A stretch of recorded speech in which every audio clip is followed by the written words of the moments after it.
नमस्कार। आइए सुनते हैं मुंशी प्रेमचंद द्वारा लिखी कहानी जेल। कहानी अच्छी लगे तो इसे एक लाइक करिएगा। चैनल पर नए हो तो सब्सक्राइब कर लीजिएगा। तो लीजिए सुनिए कहानी। मृदुला मजिस्ट्रेट के इजलास से जनाने जेल में वापस आई तो उसका मुख प्रसन्न था। बरी हो जाने की गुलाबी आशा उसके कपोलों पर चमक रही थी। उसे देखते ही राजनीतिक कैदियों के एक गिरोह ने घेर लिया और पूछने लगी, कितने दिन की हुई? मृदुला ने विजय गर्व से कहा, मैंने तो साफ साफ कह दिया, मैंने धरना नहीं दिया। यूं आप जबरदस्त है, जो फैसला चाहें करें। ना मैंने किसी को रोका, ना पकड़ा, ना धक्का दिया। कोई ग्राहक मेरे सामने आया ही नहीं। हाँ, मैं दुकान पर खड़ी जरूर थी। वहाँ कई वॉलेंटियर गिरफ्तार हो गए थे। जनता जमा हो गई थी। मैं भी खड़ी हो गई। बस थानेदार ने आकर मुझे पकड़ लिया। क्षमा देवी कुछ कानून जानती थी। बोली, मजिस्ट्रेट पुलिस के बयान पर फैसला करेगा। मैं ऐसे कितने ही मुकदमे देख चुकी। मृदुला ने प्रतिवाद किया, पुलिस वालों को मैंने ऐसा रगड़ा कि वह भी याद करेंगे। मैं मुकदमे की कार्रवाई में भाग न लेना चाहती थी, लेकिन जब मैंने उनके गवाहों को सरासर झूठ बोलते देखा तो मुझसे जब्त न हो सका। मैंने उनसे जिरह करनी शुरू की। मैंने भी इतने दिनों घास नहीं खोदी है। थोड़ा सा कानून जानती हूँ।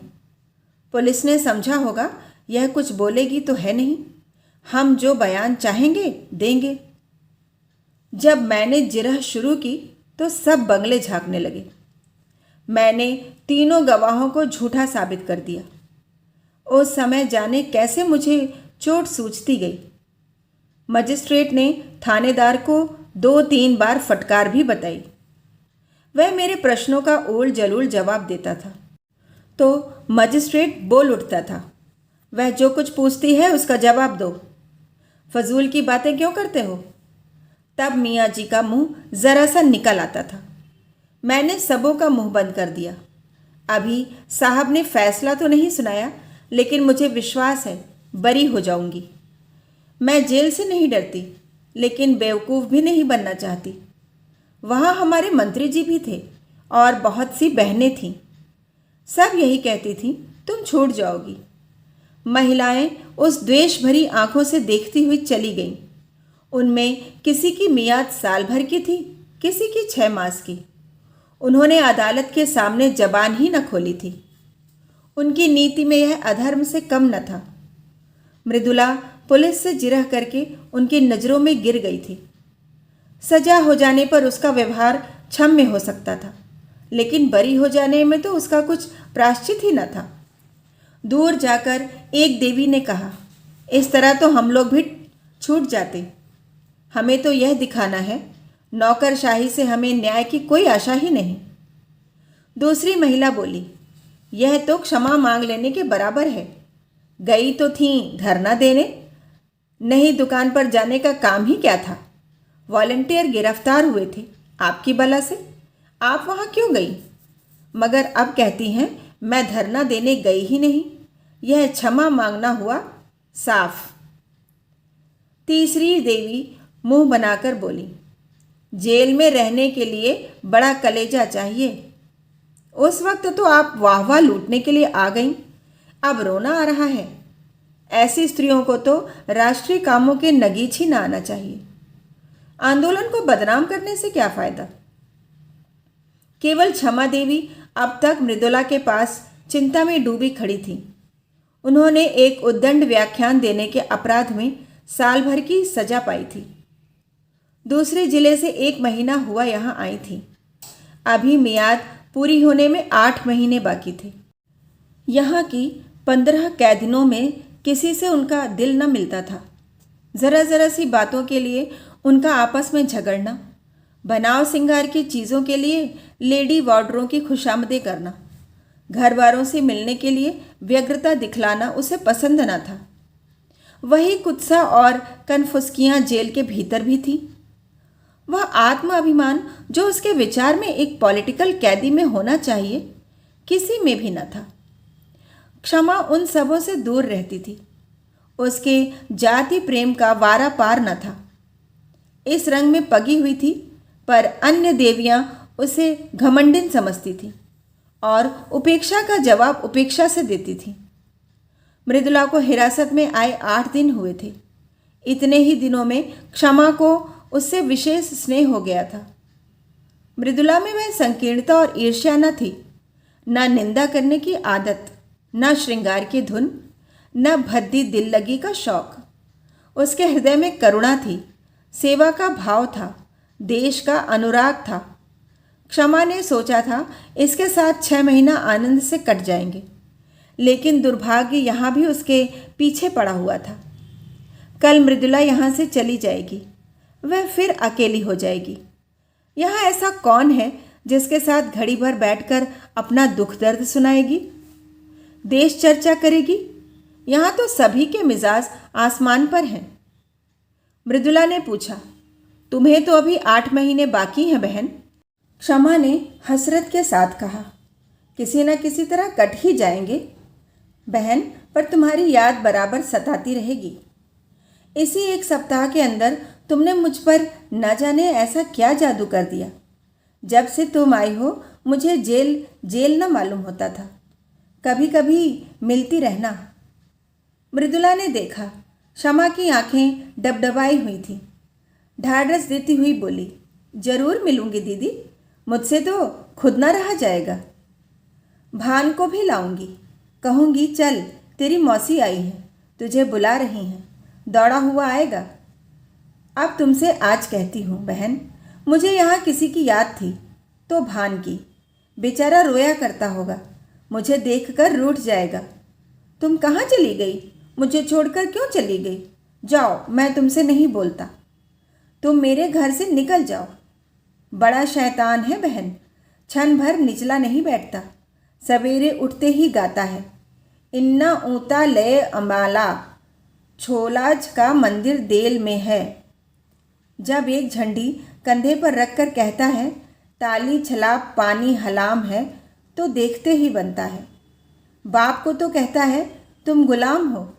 वह एक अंग्रेजी कंपनी में है, बार बार इस्तीफा देने का विचार करके रह जाते हैं, लेकिन गुजर बसर के लिए कोई उद्यम करना ही पड़ेगा। कैसे छोड़े?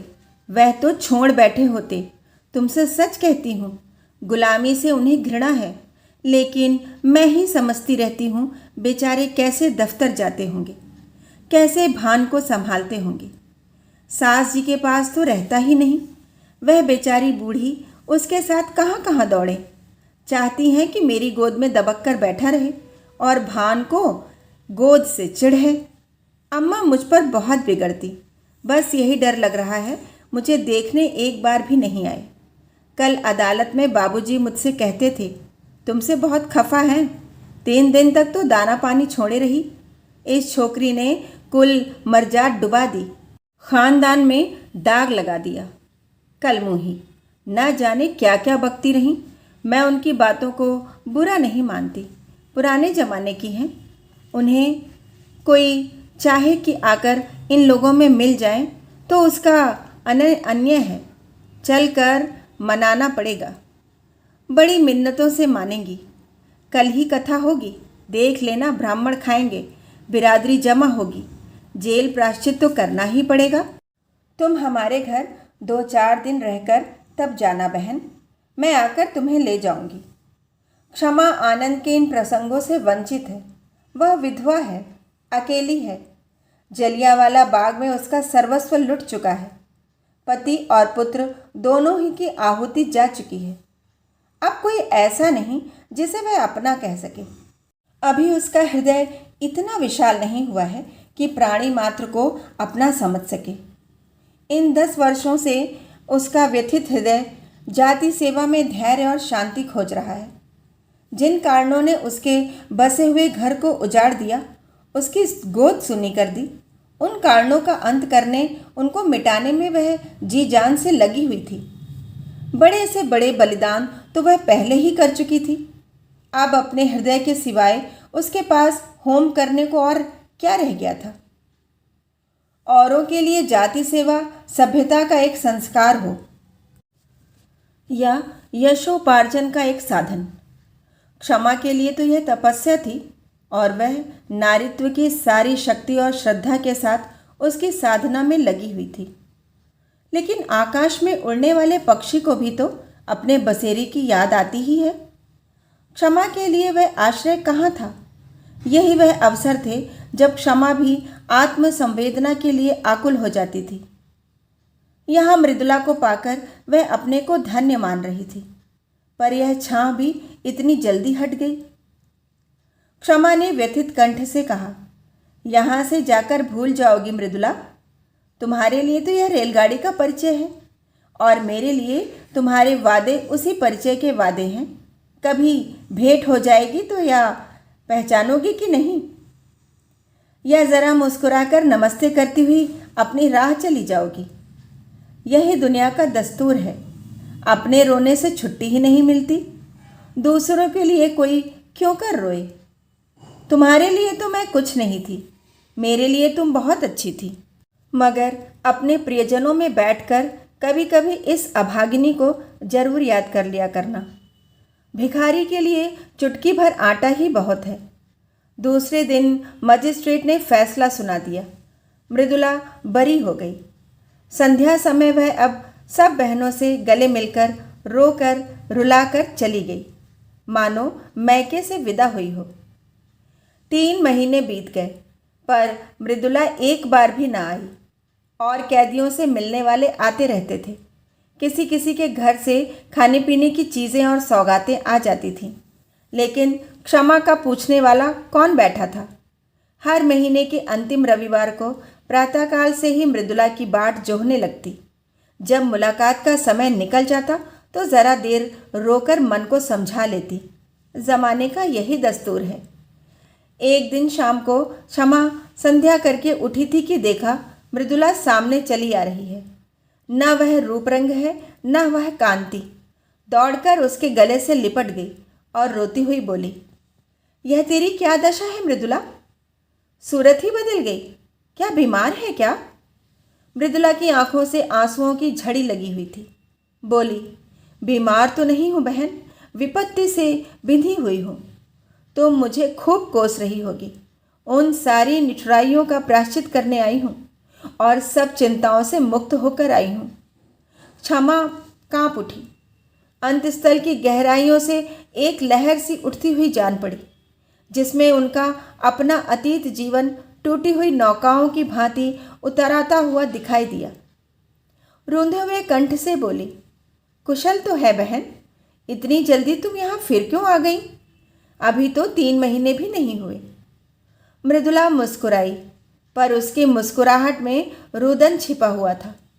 फिर बोली, अब सब कुशल है बहन, सदा के लिए कुशल है, कोई चिंता ही नहीं रही। अब यहाँ जीवन पर्यंत रहने को तैयार हूँ। तुम्हारे स्नेह और कृपा का मूल्य अब समझ रही हूँ। उसने एक ठंडी सांस ली और सजल नेत्रों से बोली, तुम्हें बाहर की खबरें क्या मिली होंगी? परसों शहर में गोलियां चली। देहातों में आजकल संगीनों की नोक पर लगान वसूल किया जा रहा है। किसानों के पास रुपए हैं नहीं, दें तो कहाँ से दें? अनाज का भाव दिन दिन गिरता जाता है। 1.25 रुपए में मन भर गेहूं आता है। मेरी उम्र ही अभी क्या है। अम्मा जी भी कहती हैं कि अनाज इतना सस्ता कभी नहीं था। खेत की उपज से बीजों तक के दाम नहीं आते। मेहनत और सिंचाई इसके ऊपर। गरीब किसान लगान कहाँ से दे? उस पर सरकार का हुक्म है कि लगान कड़ाई के साथ वसूल किया जाए। किसान इस पर भी राजी हैं कि हमारी जमा जथा नीलाम कर लो, घर कुर्क कर लो, अपनी ज़मीन ले लो, मगर यहाँ तो अधिकारियों को अपनी कारगुजारी दिखाने की फिक्र पड़ी हुई है। वह चाहे प्रजा को चक्की में पीस ही क्यों न डाले, सरकार उन्हें मना न करेगी। मैंने सुना है कि वह उल्टे और सह देती है। सरकार को तो अपने कर से मतलब है। प्रजा मरे या जिए, उससे कोई प्रयोजन नहीं। अक्सर जमींदारों ने तो लगान वसूल करने से इनकार कर दिया है। अब पुलिस उनकी मदद पर भेजी गई है। भैरवगंज का सारा इलाका लूटा जा रहा है। मरता क्या ना करता। किसान भी घर बार छोड़ छोड़कर भागे जा रहे हैं। एक किसान के घर में घुसकर कई कांस्टेबलों ने उसे पीटना शुरू किया। बेचारा बैठा मार खाता रहा। उसकी स्त्री से न रहा गया। शामत की मारी कांस्टेबलों को कुवचन कहने लगी। बस एक सिपाही ने उसे नंगा कर दिया। क्या कहूँ बहन, कहते शर्म आती है। हमारे ही भाई इतनी निर्दयता करें, इससे ज़्यादा दुख और लज्जा की और क्या बात होगी। किसान से जब्त न हुआ। कभी पेट भर गरीबों को खाने को तो मिलता नहीं, इस पर इतना कठोर परिश्रम। न देह में बल है न दिल में हिम्मत। पर मनुष्य का हृदय ही तो ठहरा। बेचारा बेदम पड़ा हुआ था। स्त्री का चिल्लाना सुनकर उठ बैठा और उस दुष्ट सिपाही को धक्का देकर जमीन पर गिरा दिया।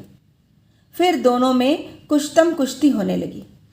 एक किसान किसी पुलिस के आदमी के साथ इतनी बेअदबी करे, इसे भला वह कहीं बर्दाश्त कर सकती है। सब कांस्टेबलों ने गरीब को इतना मारा कि वह मर गया। क्षमा ने कहा, गांव के और लोग तमाशा देखते रहे होंगे। मृदुला तीव्र कंठ से बोली, बहन, प्रजा की तो हर तरह से मरण है। अगर 10-20 आदमी जमा हो जाते तो पुलिस कहती हमसे लड़ने आए हैं, डंडे चलाने शुरू करती, और अगर कोई आदमी क्रोध में आकर एक आध कंकड़ फेंक देता तो गोलियां चला देती। 10-20 आदमी भून जाते, इसलिए लोग जमा नहीं होते। लेकिन जब वह किसान मर गया तो गांव वालों को तैश आ गया। लाठियां ले लेकर दौड़ पड़े और कांस्टेबलों को घेर लिया। संभव है 2-4 आदमियों ने लाठियां चलाई भी हों।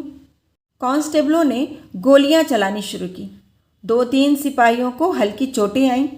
उसके बदले में 12 आदमियों की जानें ले ली गईं और कितनों ही के अंग भंग कर दिए गए। इन छोटे छोटे आदमियों को इसलिए तो इतने अधिकार दिए गए हैं कि उनका दुरुपयोग करें। आधे गांव का कत्लेआम करके पुलिस विजय के नगाड़े बजाती हुई लौट गई। गांव वालों की फरियाद कौन सुनता। गरीब हैं, बेकस हैं, अपंग हैं। जितने आदमियों को चाहो मार डालो। अदालत और हाकिमों से तो उन्होंने न्याय की आशा करना ही छोड़ दिया। आखिर सरकार ही ने तो कांस्टेबलों को यह मुहिम सर करने के लिए भेजा था। वह किसानों की फरियाद क्यों सुनने लगी? मगर आदमी का दिल फरियाद किए बगैर नहीं मानता। गांव वालों ने अपने शहर के भाइयों से फरियाद करने का निश्चय किया। जनता और कुछ नहीं कर सकती, हमदर्दी तो करती है। दुख कथा सुनकर आंसू तो बहाती है। दुखियारों को हमदर्दी के आंसू भी कम प्यारे नहीं होते। अगर आसपास के गांवों के लोग जमा होकर उनके साथ रो लेते तो गरीब के आंसू पुछ जाते। किंतु पुलिस ने उस गांव की नाकेबंदी कर रखी थी। चारों सीमाओं पर पहरे बिठा दिए गए थे। यह घाव पर नमक था, मारते भी हो और रोने भी नहीं देते। आखिर लोगों ने लाशें उठाईं और शहर वालों को अपनी विपत्ति की कथा सुनाने चले। इस हंगामे की खबर पहले ही शहर में पहुंच गई थी। इन लाशों को देखकर जनता उत्तेजित हो गई और जब पुलिस के अध्यक्ष ने इन लाशों का जुलूस निकालने की अनुमति न दी तो लोग और भी झल्लाए। बहुत बड़ा जमाव हो गया।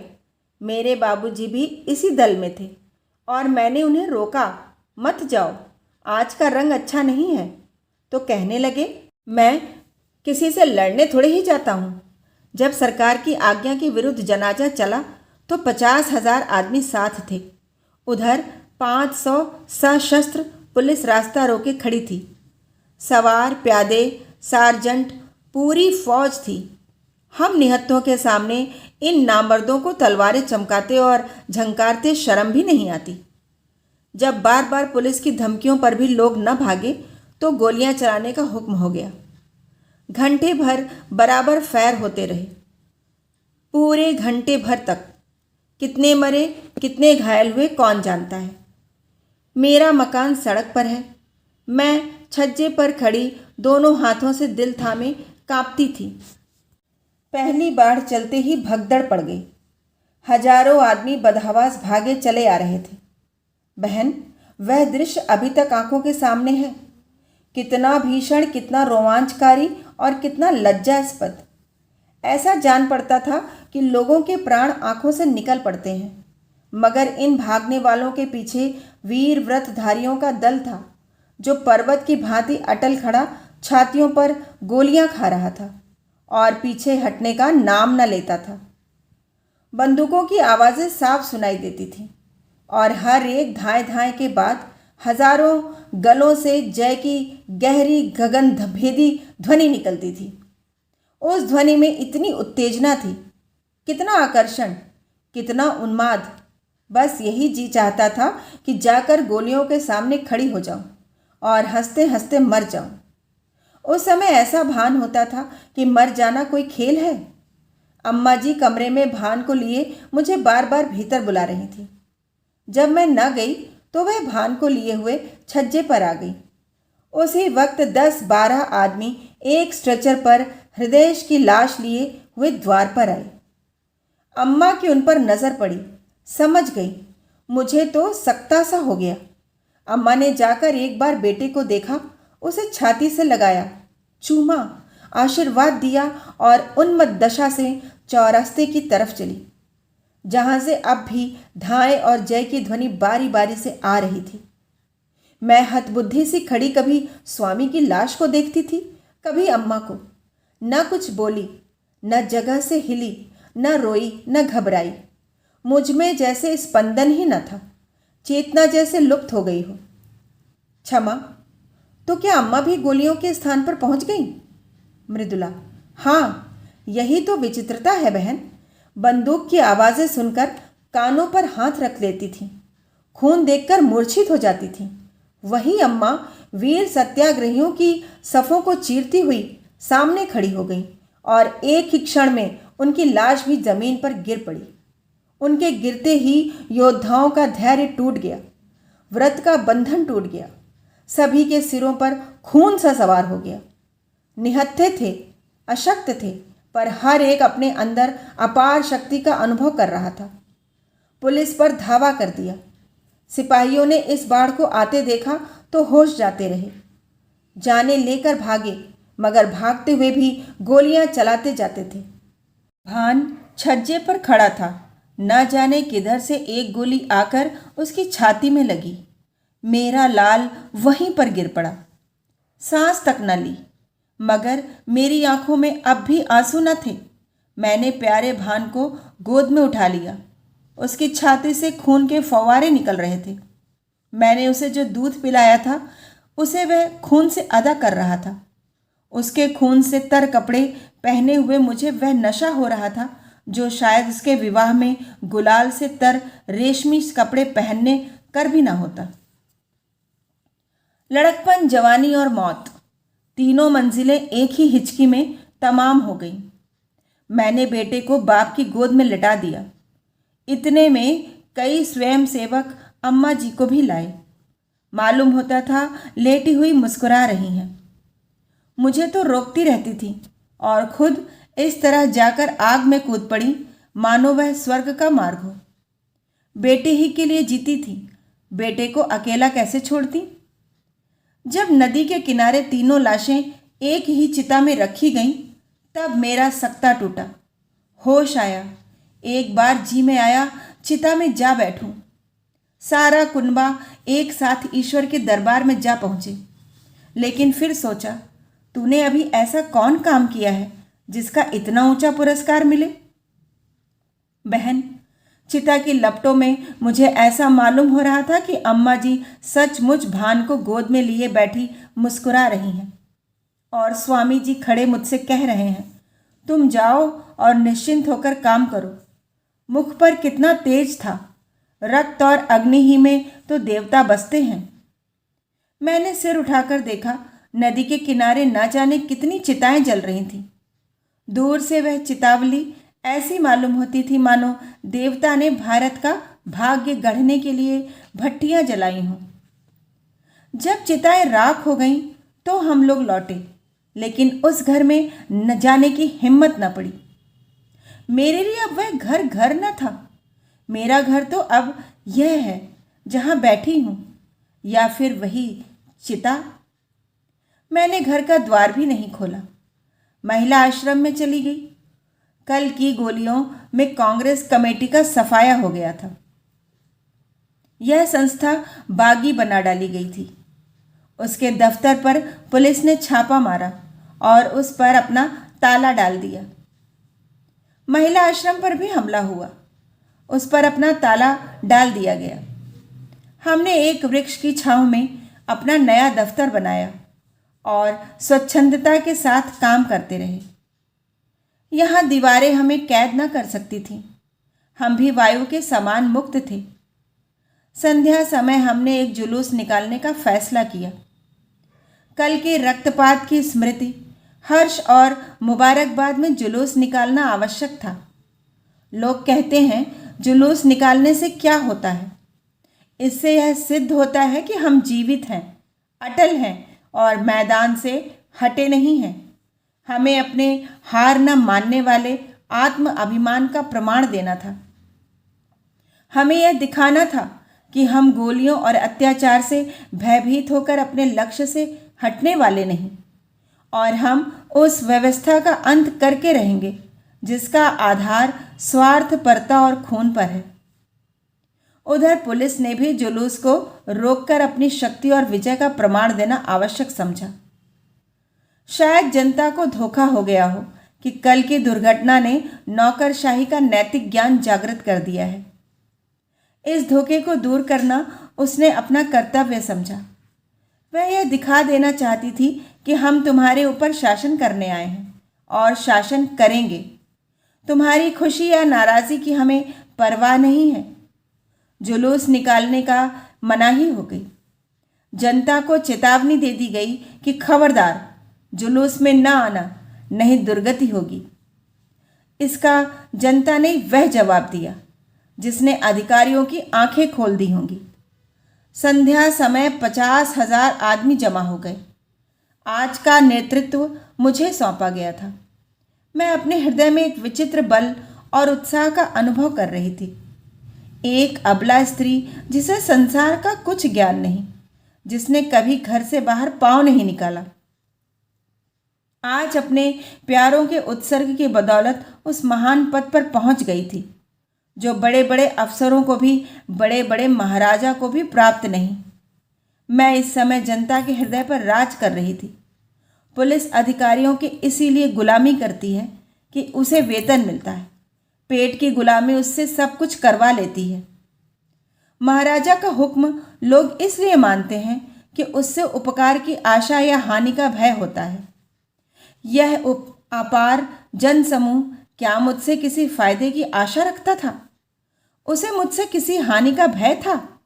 कदापि नहीं। फिर भी वह कड़े से कड़े हुक्म को मानने के लिए तैयार था, इसीलिए कि जनता मेरे बलिदानों का आदर करती थी, इसीलिए कि उनके दिलों में स्वाधीनता की जो तड़प थी, गुलामी की जंजीरों को तोड़ देने की जो बेचैनी थी, मैं उस तड़प और बेचैनी की सजीव मूर्ति समझी जा रही थी। निश्चित समय पर जुलूस ने प्रस्थान किया। उसी वक्त पुलिस ने मेरी गिरफ्तारी का वारंट दिखाया। वारंट देखते ही तुम्हारी याद आई। पहले तुम्हें मेरी ज़रूरत थी, अब मुझे तुम्हारी ज़रूरत है। उस वक्त तुम मेरी हमदर्दी की भूखी थी, अब मैं सहानुभूति की भिक्षा मांग रही हूँ। मगर मुझमें अब लेश मात्र भी दुर्बलता नहीं है। मैं चिंताओं से मुक्त हूँ। मैजिस्ट्रेट जो कठोर से कठोर दंड प्रदान करें, उसका स्वागत करूँगी। अब मैं पुलिस के किसी आक्षेप या असत्य आरोपण का प्रतिवाद न करूँगी, क्योंकि मैं जानती हूँ मैं जेल के बाहर रहकर जो कुछ कर सकती हूँ, जेल के अंदर रहकर उससे कहीं ज़्यादा कर सकती हूँ। जेल के बाहर भूलों की संभावना है, बहकने का भय है, समझौते का प्रलोभन है, स्पर्धा की चिंता है। जेल सम्मान और भक्ति की एक रेखा है जिसके भीतर शैतान कदम नहीं रख सकता। मैदान में जलता हुआ अलाव वायु में अपनी उष्णता को खो देता है, लेकिन इंजन में बंद होकर वही आग संचालक शक्ति का अखंड भंडार बन जाती है। कहानी सुनने के लिए बहुत बहुत धन्यवाद।